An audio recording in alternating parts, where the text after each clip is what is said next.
రాష్ట్రంలో కేంద్ర ప్రభుత్వం నానో లిక్విడ్ యూరియాను రైతులు కొనుగోలు చేసే విధంగా ఒత్తిడి చేయడం కోసమే ఈరోజు రాష్ట్రానికి కేటాయించిన యూరియా 1,00,000 టన్నులు గత ఏడాది కంటే తగ్గించి విడుదల చేసింది. తద్వారా రైతులకు ఈరోజు యూరియా దొరకని పరిస్థితి ఉంది.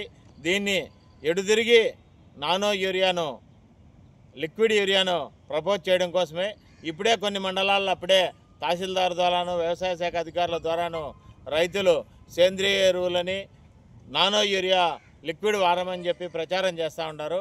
నాకు సాంకేతికంగా అంత తెలియదు, కానీ నాకు తెలిసిన భాషలో నేను చెప్పదలుచుకున్నాను. భూమిలో వేసిన ఎరువు చెట్టుకు ఎక్కదు అని అన్నప్పుడు చెట్ల ఆకులకు స్ప్రే చేసే నానో యూరియా ఏ విధంగా పంట దిగుబడి వస్తుందో ఈరోజు కేంద్ర రాష్ట్ర ప్రభుత్వాలు ప్రకటించాల్సింది. అయితే ఇవన్నీ కూడా మార్కెట్లో బ్లాక్ మార్కెట్ అని వాళ్ళు బ్లాక్ చేశారని చెప్పి ఈ విధంగా దుష్ప్రచారం చేస్తా ప్రభుత్వ పెద్దలు కూడా ఈరోజు తప్పుడు మాటలు మాట్లాడుతున్నారు. గత 5 ఏళ్లలో లేని కేర్ సిటీ ఈరోజు ఎందుకు ఏర్పడిందంటే ఈరోజు అటు రాష్ట్రంలోనూ అటు కేంద్రంలోనూ ఎన్డీఏ కూటమి ప్రభుత్వాలు ఉన్నాయి. మనం కలిసి ఏమి ఆడినా ఏం పాడినా ఏం పొల్లినా సరిపోతుందనే ఉద్దేశంతో ఈరోజు 1,00,000 టన్నుల ఈ రాష్ట్రానికి యూరియాను తగ్గించి ఇవ్వడంతో ఇది ఏర్పడుతుంది.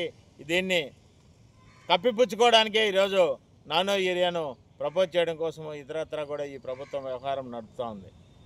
దీన్ని రైతులు మరింత ఆలోచించాల్సిన అవసరం ఉంది.